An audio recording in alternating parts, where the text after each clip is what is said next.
up with the what's up, ladies and gentlemen? And just like that, we're going to start it off. We're going to start it off just like that. We've been talking about it all week. It's been a decision to be made all week. And I guess he heard me and other people. And he made the decision, ladies and gentlemen. And the decision is final. 2 years, $8 million. LeBron James is a Philadelphia 76er. No, you are not dreaming. No, we are not in the Twilight Zone. No, this isn't a 2K video game. No, we are in the LeBron James era. And yes, ladies and gentlemen, we gotta understand that he's a 40-something-year-old. But again, like I told people, these people always say something about age when it comes to these sports. These athletes are built different, and we already know how LeBron James does in the offseason and how he takes care of himself in the offseason. So that's not going to be a problem. What we have gotten here from a basketball sense, ladies and gentlemen, we must look at and say, wow, how did Bob Myers, how did Mike Gansey, how did the Sixers do it? It is unbelievable to fit on the court. He's the perfect player. He's a power forward. He can shoot. He can pass. He's basically what we wanted in Ben Simmons when we had him here. Now just think about that for a second. And I'm not saying Ben Simmons is any type of LeBron player, but just think about what we thought Ben was when we had Ben and MD. Oh my God, this is a dream come true. And again, there are some people on the negative side. And again, like, share, subscribe on the YouTube. And also, we're on Twitch too, ladies and gentlemen. So you can go to Twitch and find me on there. Of course, we Facebook Live and right now. So if you don't catch the show, you can always go back to my page and catch the show. But again, this is a big signing. LeBron James, man. Coming here, it's like the perfect fit. The perfect fit. And it elevates your bench as well. Because now Dean Wade goes to the bench. He's your power forward off the bench, and he's going to get a chance to play with LeBaron Feiline. You know what I'm saying? And then you get Anthony Simons off the bench. Then he makes guys like Justin Edwards better. Because now they're playing with LeBron James. Can you imagine what type of boost it's going to give this team? That's the thing. It's going to give a psychological boost to these young players who basically watch LeBron play all their life. And to get to learn from him. Oh man, this could winter sports in Philadelphia, I'm telling you, is going to be some of the most exciting times for those people like me who follow sports, who love sports, and it's your hobby, it's your passion. It gives you energy, like gives you spark. Like, this is going to be phenomenal. I can't speak about it enough. LeBron James in the Sixers uniform. Then you got Jalen Hurts, the Eagles' new offense. The football season is right around the corner. Few days, few weeks, well, actually, I believe a week away. Matter of fact, a few days away. Training camp opens. Oh my God, things are looking up. Phillies baseball coming down to the wire. We're on the hunt for the Braves, trying to chase the Braves, trying to make the playoffs as well. So we're going to have October baseball. Flyers are making moves. They signed some of their own people back. So oh God, winter sports is going to be amazing. But again, if you're against for the LeBron situation, give your thoughts and your comments in the comment section. Again, like, share, and subscribe to my YouTube channel. Today's a big day, ladies and gentlemen. Oh man, today we have another interview slated. We're going to interview a local boxer who's from Philadelphia, and his boxing protege, and it's going to be a great interview, ladies and gentlemen. Plan to ask some great questions. Man, I told y'all, we're doing it big, man. Sports is our thing. Sports is our thing. And we're not, again, we focus on the locals, you know what I'm saying? The most known unknowns. This is what we're doing. We are the people's podcast. That's what I like to say, you know what I'm saying? We interviewing the regular folk that's doing something out here, sports-based, trying to get their name off the ground. And hopefully we'll be, like I said, a launching pad to bigger things to come for those that choose to interview with us and give us their time of day. You know what I'm saying? We're trying to grow as they're trying to grow. But again, ladies and gentlemen, the interview's coming up at 2. Going to be a great interview. Again, boxing trainer, local boxing trainer Anthony Key. He's going to be on here. He's going to we're going to ask him some questions, give us some insight into how it is to be a trainer, a boxing trainer. We're going to ask this boxer some questions, and put his name out there. 40 Cal is his name, his boxing name. Up and coming young fighter, trying to do big things, man. And again, I got mad respect for boxers. It takes a lot of heart and a lot of desire and a lot of discipline to be a boxer. You know what I'm saying? You gotta be disciplined as hell, because you're not just gonna get in that ring and get out of shape. Because you can't play boxing, ladies and gentlemen. We play everything else: baseball, football, hockey, soccer, but you can't play boxing. And it's one of the most toughest sports to be in. It's a thinking man sport. And again, like I said, we're gonna ask a lot of questions today, and hopefully educate some of the people, some of our novice boxing fans, or even some folks that, they've been looking at the sport and haven't gotten into it yet, but need a little jump start to get into it. But again, like I said, 2:00 is coming up, ladies and gentlemen. We're gonna get that interview going, and we're gonna ask some great questions. Again, Anthony Key, boxing trainer, local boxing trainer, and his fighter, Calvary Harris, aka 40 Cal. Yep, coming up. But again, this LeBron thing, ladies and gentlemen, man, it's fascinating how Philadelphia basketball has gone in a span of a couple months, man, from the Drex and looking like it's going to be hell on earth watching this team this season and hoping and praying that MD is going to be healthy, to, wow, we just hoping for 50% MD, and it's sky's the limit. I mean, if you can get a 50% healthy MD with this team we have, even with LeBron James at his age, because I know that's going to be a big factor and it's going to come up. And it's mighty ironic, because if he went to Golden State or any other team, these questions about his age and the fit and all this other nonsense from the national media would never come up. But we all know they hate Philadelphia, especially the sports. And they don't hate them because of the team. They hate them because of the fans, the passion that we exude for our teams. But again, with age notwithstanding, LeBron James is the perfect piece for this team and the way it's built. I mean, we got the wing players now. We got the bench. Oh man, we coming, and we coming, and we coming, and we coming for it all this year, man. I dare I say, here on this show right now, with this LeBron signing, and I don't want to sound like I'm going crazy, because again, like I said, I didn't want the media circus. I've said on this show time and time again, didn't want the media circus, but I never said from a basketball standpoint I didn't want him. I'm not dumb and I'm not stupid. I'm not dumb and I'm not stupid. With me saying not the media circus, oh well. If this is what it is what it is. But on the court, I know the product is going to be phenomenal. And we're going to see winning basketball, and we're going to see productive basketball.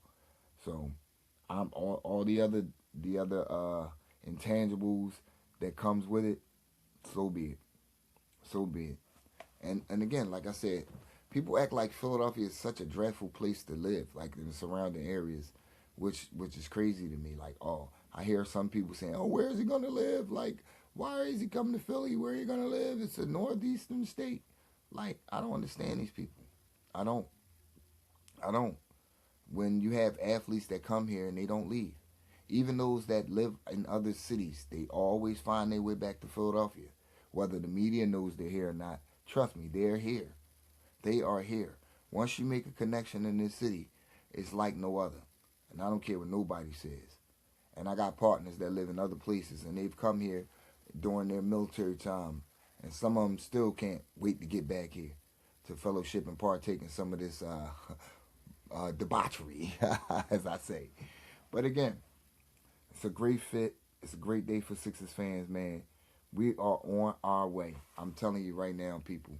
This thing right here, this is one of the biggest signings and since dare I say Moses Malone. And that's the bottom line. That is the bottom line. This is one of the biggest signings since Moses Malone. You get the pair a LeBron James with the Tyrese Maxey, a young VJ Edgecombe, who's basically coming off a phenomenal rookie season. Then you got a savvy vet and a dog in Jaylen Brown. And let's face it, ladies and gentlemen, when Embiid is on his game and he's healthy, it's like no other. It's like no other. So let's get ready, man. You heard me playing the song earlier. And we opened up with the picture with him in Jersey. It's not a fantasy again, like I said. It's not a 2K video game that we do when we trade for players, that our favorite players, and put them on our favorite teams. This is reality. And for those that are, on the tip, like, well, we've been through these things before. We not only got one stud, we got another. We got two studs. So even if we have a situation where, knock on wood or tap on the camera, where we have an Andrew Bynum situation, we still got a way out. That's the thing. It's a 2-year deal, which is a 2-year window to win a title with him and Embiid. And then the team will be turned over to Maxey. So if you get 2 titles or 1 title within that window, you still have opportunities to build down the road. Wow. Who would have thunk it? Who would have thunk it? Who would have thunk it? Ladies and gentlemen, I'm so excited I can't hide it. Call me the Pointer Sisters. I'm so excited and I just can't hide it. But yeah, ladies and gentlemen, again, in 10 minutes we're going to have that interview coming up. Oh man, great interview. First time interviewing a professional boxer and a professional boxing trainer. Should be fun. We'll ask a lot of questions, good questions, questions that most people probably have. To those that, like me, you follow the sport, but you never know what you're gonna get. And there he is. Appreciate What's up? Appreciate this. What's up with the what's up, man? Appreciate you. Yeah, Like definitely, man. like to I'm introduce. waiting.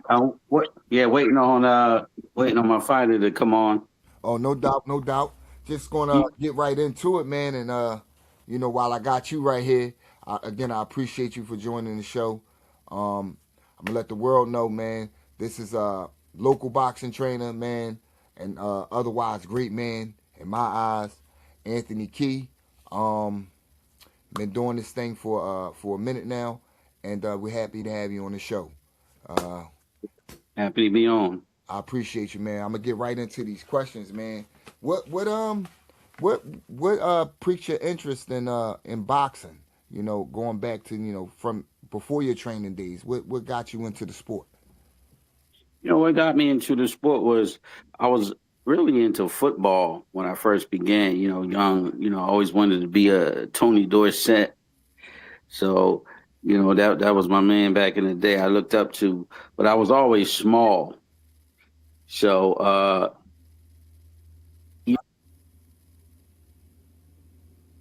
Sorry, little technical difficulties there, ladies and gentlemen. He'll be right back on in 1 second. There you go. yeah, Okay. yeah. I was always small, so I would get picked on a lot. So I would have to fight all the time, and then the high school I went to, Dobbins, down in North Philly. It was a hot spot. So one day, a friend of mine named Rocket Rodney Moore, he's a former ex fighter, and he used to go to the gym, and then I would just go there just to stay in shape. But then once I found out that I had a sport where 1-on-1, I was good. I said, wait a minute, I got something here. So that's how I really got into it. So it was the streets that got me into boxing. You know, what you call the bullying today. That's what got me into the game, and that was in 1978. Wow. First time I stepped into a boxing gym, 1978. Cool, man. And see, and that's good to know, man, because that kind of puts me right back into to my next question. Um, Being as though you gained all that wisdom, man, from 78 up until now. Um, Kind of like I wanted to know what made you transition over to the trainer side? What made you want to give some of that wisdom back to some of these young fighters and become a trainer? Well, being that I was in the sport, I had a couple amateur fights, when I was in Philly, and I joined the military, and my first duty station was overseas. So I joined the boxing team when I was over there in Germany. And back in them days, this is early '80s. Mm-hmm.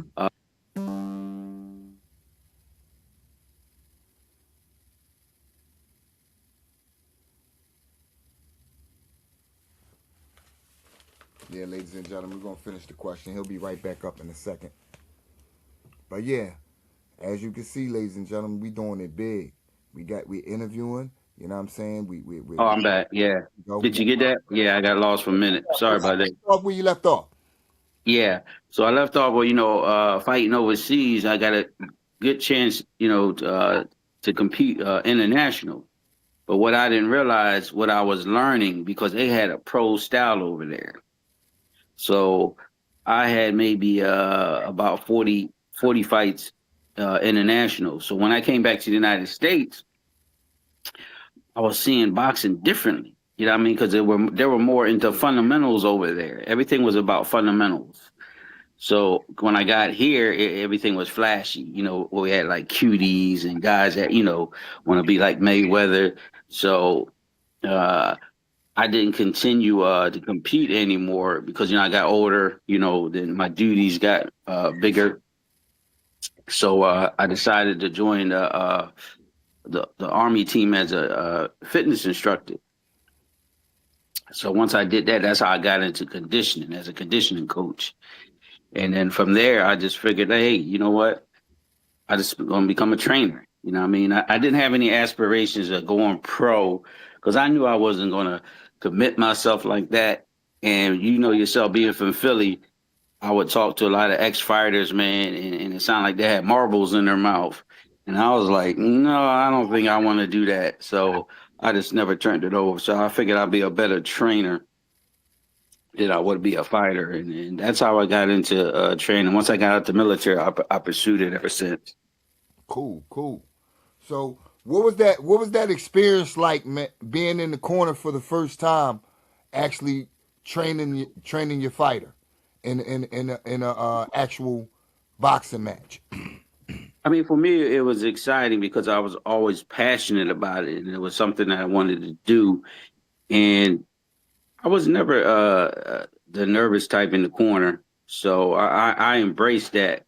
Only thing I didn't like, I don't like a lot of attention. I'm not the attention seeker. For me, it's all about the fighter. I think a trainer is only as good as his fighter.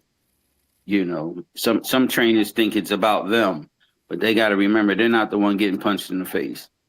So that's how that's my take on a good one of the qualities of a good trainer. He has to really pour into his fighter. It's about the fighter. Absolutely. Now, what what goes into is it more important for a trainer to have a great relationship with a boxer in and out of the ring? Oh, most definitely, most definitely. You have to have that relationship. It's almost like a marriage because whatever is affecting that fighter, is it's going to bring it. He's going to bring it into the gym.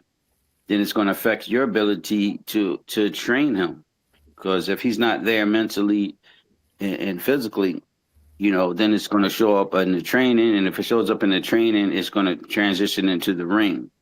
And that's a reflection of the team. Absolutely. It's like when we were in the military, everything was a reflection of the team. It wasn't just Johnson or Key. It was the whole squad that went down. So that's the attitude I take. I get to know the fighter outside of the ring. It's a relationship, Cool. like a marriage almost. And that's why I don't take on a lot of fighters. I see these trainers today, they got 6, 7, 8 fighters. And I'm gonna tell you about that. Out of those 8 fighters, someone's going to suffer because they're not going to get the individual attention that's needed for a fighter. And I just don't see myself doing that. You know what I mean? Now I have a question for you. What's tougher to train? What type of fighter is tougher to train? A southpaw or a traditional fighter? You usually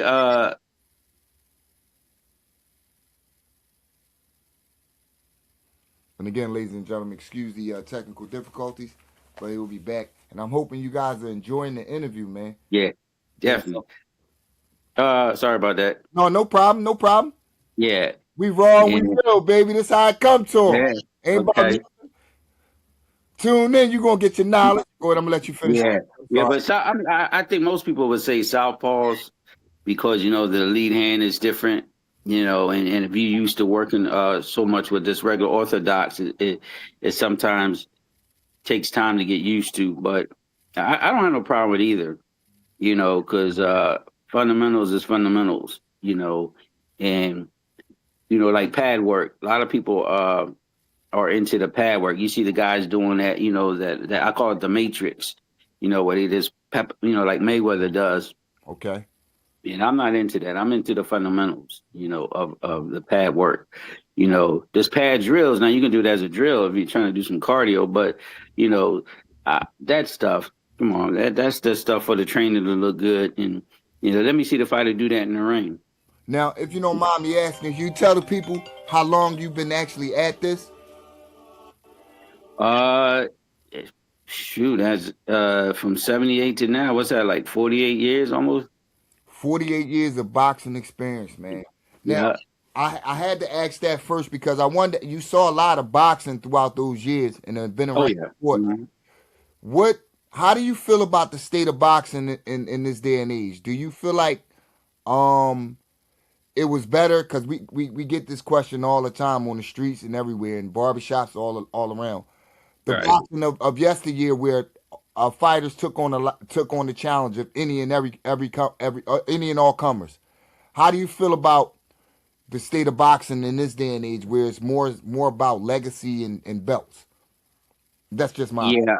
Uh, I think the boxing from my time and the time before that, was better fighters, more disciplined, more committed, to the game itself. Where the fighters today, they just worry about being undefeated, touching M's, ghetto stars. They worry about that, but they don't want to put in the commitment, the training, and the caliber of fighters that are out today is different back in the day. Because back in the day, the number 30 guy, what I mean, was tougher than the number one guy at times. So it's different now. These fighters aren't committed. You can't keep them in the gym. Some of them are so hard headed. So yeah, they can't compare to back in the day. It's no comparison. now. I gotta ask you this, man, because your military background. Did you give your fighter his name, 40 Cal, bruh? Yeah, that's funny. No, it's actually his mom nicknamed him that 40 cal. Okay. Yep, his mother. Well, Yep. well, if you don't mind giving us a breakdown of before, while we wait for him to come in. Um, what's his record, and does he have any upcoming fights, or do you guys have anything in the works? Yeah, he's 2-0 with two knockouts. Uh, and he's scheduled to fight in Maryland, Baltimore, Maryland, at the PepsiCo Center, uh, September 26th. Okay. This September.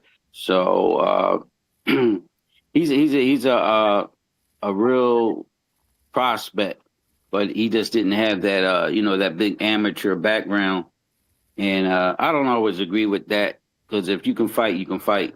So Okay. a lot of times these amateur fighters, they expect more because they figure out that, oh man, I was a national champ. I had over 200 fights, but my fighter, his real name is Calvary Harris, and I've taken him to now. He only when let me go back to the amateur stuff. He only had maybe if top 20 amateur fights in his career, and he's 24 years old. But I've taken him to camp down Shakur Stevenson camp with Raymond Ford was getting ready for a Shacky fight. I've taken him down to Bosie's gym where Andy Cruz was getting ready for his previous fight. He Nice. also sparred with Haven Brady, who was a decorated amateur in the top pro, signed the match room, and he held his own. I'll That's just put it that way. He held his own. You know, he ain't get wiped out or take him out. You know, because when you go down to that gym, Bosie's gym, you know, Bosie don't play that. You oh, the know, doghouse. It's the yeah, doghouse. you gotta have that dog. Yeah, you gotta have the dog in you. Yep. You know, and if he don't like you, you don't have that dog in you. You know, don't bring him back. That's the attitude. You know, and I respect that in this sport. You know what I mean? Because this is the hurt business. You Absolutely. know, so you gotta have that dog, and you gotta have that something. Because if you don't have it as a fighter, and especially mentally, your mental got to be together. You know, your family life. A lot of pitfalls for these fighters is they get into these relationships too early. Right. Sometimes they have kids, and I'm not saying all of them, but I say majority of them. And they try to now they have to go get a job to where they gotta work. They come to the gym, they tired. You gotta have a supportive woman in your corner when you do this sport. You Absolutely. know, because you're gonna spend a lot of time away, not just physical time, but mental time away. You know, from the family. And You it's know, so a lot of these fighters don't really realize that, and they think they could juggle boxing. You know, this is a sport you just can't juggle like that. So you got to have that something that's going to separate you from them guys. You know, and I believe that comes in the training. You know, that's why with my fighter, you know, it's all about fundamentals. And now. then you know, I study Hmm. even all these years. I study. I watch other old school fights. You know, I look at certain things the fighter does as a habit that's good. You know, it's just so many things outside the gym that I do. See, people think, you know, you show up to the gym, the trainer, and then when it's time to go home, you go home. You know what I mean? Yeah, I go home, but then I go right into another lab. I start studying, you know, footwork, you know what I mean? Position of the backhand that's near your chin, I call it the passive hand, you know, there's different things, you know, to teach the fighter. So that's why it says to take a relationship, that one on one, because that takes a lot to do that, you know. Now, do you mind telling the people what gym you guys box out of? We actually we're in located in York, Pennsylvania, and Lancaster, Pennsylvania. So we actually don't go to a specific boxing gym. We use two fitness centers, one called Crunch Fitness, and then they have one in Lancaster called Universal, where Okay. we have the bags. We have all, you know, we have all the bags that we need, and that's all you need for me with one fighter is just the bags. As far as the ring go, you know, that's for sparring, Okay. you know, and or just making the gym look good. I seen gyms with two, three, four rings, and I mean, it looked like Hollywood, you It know. it ain't But about the how you. quality, yeah, the quality of the fighter, you Right. know, I could train you on a rooftop. You know, it's the knowledge that you're teaching, not the equipment. Absolutely. See, they get it twisted. It's the knowledge that you're teaching, not the equipment, not the quality of equipment. See, a lot of them get caught up in that. Oh, they ask me, oh, why don't you get your own gym? For what? I'm not training multiple fighters. I got one fighter. What do we need a big gym for? Right. When we ready to spar, you know what I mean? We come to the city of brotherly love to get that real work. There you go. Now, with that being said, I gotta ask you, being as though your fighter's very early in his career, what do you tell him as well as other young fighters or young trainers to give their fighter knowledge about the successes and how to handle it when you do achieve that big success or you do uh, get that spotlight. You know, I would tell the fighter, you know, you gotta love the sport first. You have to love it. It has to be something you love to do. You know, it's like my old trainer told me. He said, you gotta love the sport. He says, the day you like it, get out. And I could never understand that until, you know, I started training fighters. And you go through so much with fighters, because in this sport, this is a jealous sport. Mm. And you get other trainers don't like this trainer, that fighter don't like this fighter. But those are the things that, I try to teach that you can't take personal. If I don't particularly care for this trainer or that gym, but if they got the good work for my fighter, I gotta humble myself for the fighter. See, you got a lot of trainers out here where they just keep that hate juice and they won't humble themselves, but they're hurting the fighter. Hmm. So the fighter gotta be able to observe and see things are going on. So when he's picking a good trainer, what qualities is he's looking for? You Yeah. know. So those are the things I think, for me, as far as, teaching to my fighter, and maintaining a mental game too, Okay. meaning like his lifestyle. His lifestyle is very important. So, with his girlfriend, his wife, or whatever the case may be, that's very important. Right. Because if you're messed up mentally, you're not gonna make it in this game. Got you. Distractions are going to get you. Back in the day, it was drugs and the women. Right. Now it's all kinds of stuff that's getting these fighters today. This late, pure lazy. Right. They get arrogant. They think they get to a certain point, they fight. Then they stay out the gym and they come back and have these fat camps and all that. It's no real discipline. And I fought both the trainer and the fighter. But the trainer gotta. I mean, the fighter gotta know when he's picking a trainer. He gotta know what he's looking for. Because remember, he's putting his life in this guy's hand. Right. Don't go by what you heard. Oh, this guy's the great trainer or whatever. No, check him out. Right. What I mean? Test his knowledge, his from fundamentals. Every trainer should know fundamentals. Now, They should keep fundamentals. you sound like I said. You all that wealth of knowledge, and man, and that wealth of experience. Um, you go way back, man, and you had some guys come that you've come across throughout the game. One of them was the great mighty Ivan Robinson. Right. Would you mind? I mean, without getting a little too personal, do you mind tell us how that relationship impacted you, as far as your knowledge and experiences in boxing as well? Sure. Uh, Coming out of Philadelphia, we know who's who. Mighty Robinson was a big name in the Philadelphia boxing community. So I got a chance to run into Ivan Robinson at a mutual gym, and of course, I went over to him because I recognized him, and then you know, he was such a nice guy. That's what stood out about him. He was genuine, you know. And I had a fighter at the time, and then I asked him. I said, "Hey, man, can you maybe help me out with my fighter?" And he said, "No problem, anytime." And that's how that relationship started, and that's been a thing. I've been dealing with Mighty for maybe good 30 years now. Cool. Yeah, so it's a good good relationship, mutual respect. Absolutely. Right. Now, I got another question for you, because this is big, man. Like, I know we got the youth in the neighborhoods, and I remember when I was growing up, they used to have the boxing matches in Duckery Playground.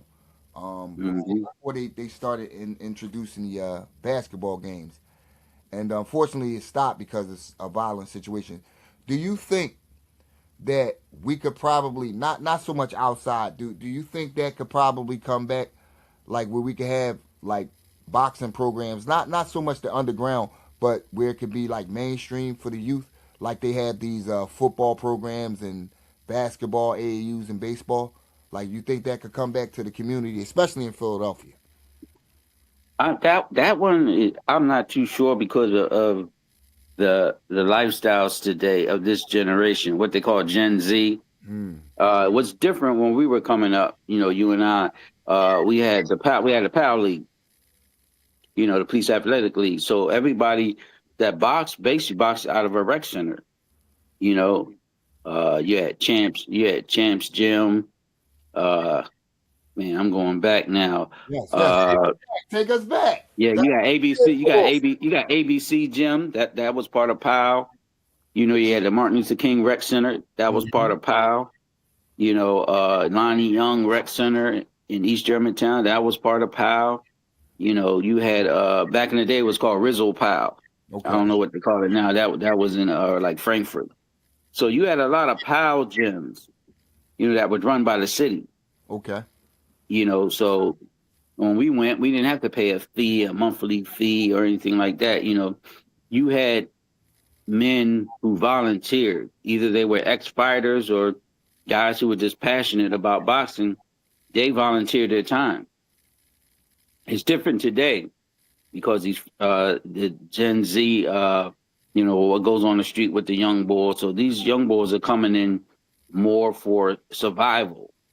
Okay. Like, man, I'm gonna be a boxer and I'm gonna touch M's and I'm gonna take care of my family. Whereas we did it, we were just athletes. Right. You know, we most of us played youth football. Like I played West Oak Lane, Wildcats. You know, you had the Black Hawk, North Philly Black. Black hat, yeah, the Black Hawks. North Philly had the Black Hawks. You know, so we were just athletic guys. You Absolutely. know, it wasn't about oh, I'm gonna touch M's or you know. Now once those guys went pro, then their mentality changed. You know, but it was still a lot of guys that turned pro. I don't think they had it in the beginning, like, okay, I'm gonna make millions. They just love to fight. You know, Philly's a fight town. Some guys just love to fight. It was a passion. You could see the difference in the fighters fighting back then and fighting now. They fighting for the money now. Back then, they fought for legacy. You know Absolutely. what I mean? Yeah, they fought like men. It was about a man. You know, there's another man on the other side. He's either gonna whoop my ass, I'm gonna whoop his ass. Right. You know, and they ain't look at the paycheck. I mean, that came later. Now these fighters today, they're looking at the paycheck, then fight. Now this That's might the new sound like test. a crazy question, but it's a lot of people that boxing in today's boxing. You know, we got a lot of people that just that are just starting to watch the sport. Um, what would you say the toughest thing in a match when your boxer faces adversity? What would you say the toughest thing for you to do to get them, to get them kind of straight? What would you say? How would you react to that certain situation? Well, if he gets say he gets in trouble, uh, or he's not doing what he's supposed to be doing, once he gets to the corner, you know, I would ask him what's going on out there. See, because there's two set of eyes, it's his and mine. I don't see everything, and he don't see everything. So I would ask him what's going on, and if let's say he's getting hit too much with the right hands, you know, we'll just go back to what we did in the gym. I always refer it back to the gym, like, look, we worked on this. You know what I mean? Let's get back to the passive hand. You know, your position is changing, whatever. See, he'll understand the language because we transitioned from the gym into the ring. So it's the same with training. You know, when we transition from the gym to the ring, be it sparring, be it whatever, you know, you got to look at and see what you can work on so you can transition that back to the floor. So it's a back and forth thing. Absolutely. So with the fighter, you have to stay calm. He has to see that you're calm, and you got to know your fighter. So you got to be able to make those adjustments in the corner. But those adjustments are going to come from the training. There's no on the spot correction in boxing. Only on the spot correction boxing if you getting your ass beat and I got this fuck you punch. Right. You know what I mean? I wind it up like a toy and then I hit you with it. You know what I mean? That's the only thing you could do on the spot. Everything else, you know, hey, it's too late. A lot of times it's too late. If you're correcting your fighter during a fight or he's lacking something, you didn't do your job. I'm, Because he's not just going to do it on the spot. There's no such thing as on the spot correction. I'm And that's just something minor that he, you know, why you keep dropping your hand? You know better than that. We work on that, you know what I mean? And he gets back to it for whatever reason. You know, because you can have mental lapses in boxing, but absolutely. there is no on the spot correction. You hear trainers in the corner, throw the right hand, left hook, right hand. You know, like he's just gonna say, turn around, look at you, and say, okay, and do it. When you got another guy throwing punches at him, it's not gonna happen that way. You know. So only thing I say is you can do that's on the spot is I call it the fuck you punch. You Absolutely. gotta knock this guy out. So you better wind it up like a toy and hit him. That's the only spot correction I expect. Now, we're 40 cal. I like that name, man. That's why I keep saying it. That Yeah. name, listen, man. Excuse my French, but we raw real shit. That shit takes me back to back when we was on the range, bruh. And you pull out them little nines. No, Yeah. we go Oh yeah. 40 cal for that ass. You can use Yeah. that Pop too, Big Sarge. You can use that. it. Pull Yeah. 40 cal on his ass, baby. No, Yeah. Yeah. That's a good one. what I Yeah. wanted to say is, it's been a pleasure, man. I appreciate this interview, man. I appreciate this interview. And I wanted to ask you, because we didn't get this out there, what weight class does your fighter fight in? And you already gave his record and the place where he's fighting again. If you don't mind, I would like you to give that out again, man, because we need to support our local fighters, man, especially guys. Yes, we do. So Yes, we if do. you could, Yeah. man, let us know the weight class again. What a weight class, and let us know where he's fighting at again. And ladies and gentlemen, support, support, support, man. I'm gonna try to get out there myself, Appreciate it. real. Yeah. Yeah. No doubt. No doubt. Uh, 40 Calvary Harris. He fights in a 130 weight class. So he fights September 26th down at the Pacifico Center in Baltimore, Maryland. It's called Ponytail Promotions. So he will be fighting on that card. Another thing that we're doing, we're trying to team up with Bozy Ennis, Boots' dad, because me and him been friends, and I've trained under him. Man, when the dungeon was this church down, I think it was Armat Street. It was an abandoned church, man, and he used to leak. And he had a ring in the basement of that church, man. And it was hardcore, but all hardcore fighters would come in there, man. And so that's my man. Bozy's my man, and I've learned a lot from him. Cozy Ennis. I picked up a lot. I used to always be in the gym, but real quiet. I was that quiet trainer. I wasn't that mouthy one or said I knew it all. I would watch what he do. I would take things from him. I would listen to his philosophy, and I learned a lot. And I had fighters myself coming down there, but I would just let them cut loose, and then that was my school time. So I really shout out to Bozy and it, Absolutely. Shout out to Bozy Dungeon. and Yep. Big Boots, baby. Keep knocking them Yeah, yeah, yeah. down. Yeah.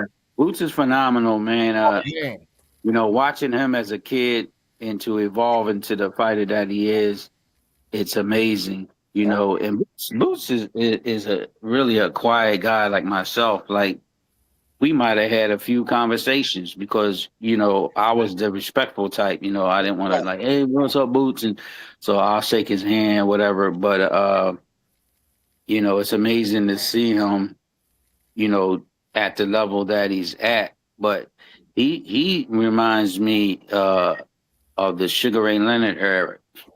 That guy that had that special. They come along every once in a so often. The Sugar Ray Robinsons, what I mean, the Sugar Ray Leonards, the Mike Tysons. That had that something that separated them from everybody. And Absolutely. And it's called, Boots is like that. you know what it's called, Big Sarge? The dog. Yeah, The yeah, dog. he got that dog. And I would say that puppies stay on the porch. Hey man, the dog's gonna Yeah, come off and eat. yeah, Yup. yeah, yeah. You know what they So say, Big Sarge? But man, shout outs to Bozzy Ennis, man, Boots Ennis. yeah. We gonna see a lot of big things. We already seeing big things Oh, out of Boots. You already know what he's oh doing. yeah, yeah, yeah. We And champion. it's nothing but champions in that gym. So when you go down to Bosey's gym to get work, I mean you getting work from world champions, man. Wow. Andy Cruz. You got Haven Brady down there. You got the heavyweight baby Miller. He's down there. Oh yeah. Uh, it's probably many more. I just don't be down there on a consistent basis. But when you go down there, you're going to get some good work. But let me tell you, whoever's listening in the fight world, you taking your fighter down there, what I mean? He better have that dog in him, or he better be able to do 8 rounds, 4-minute rounds. Coming in there talking about, oh, I only can give 3 or whatever. Don't go to Bozy if you're not in fight shape. You know what I mean? Because those guys are in there to put in the work. Yeah, guys ain't gonna probably cut on you, but at the same time, you gotta understand.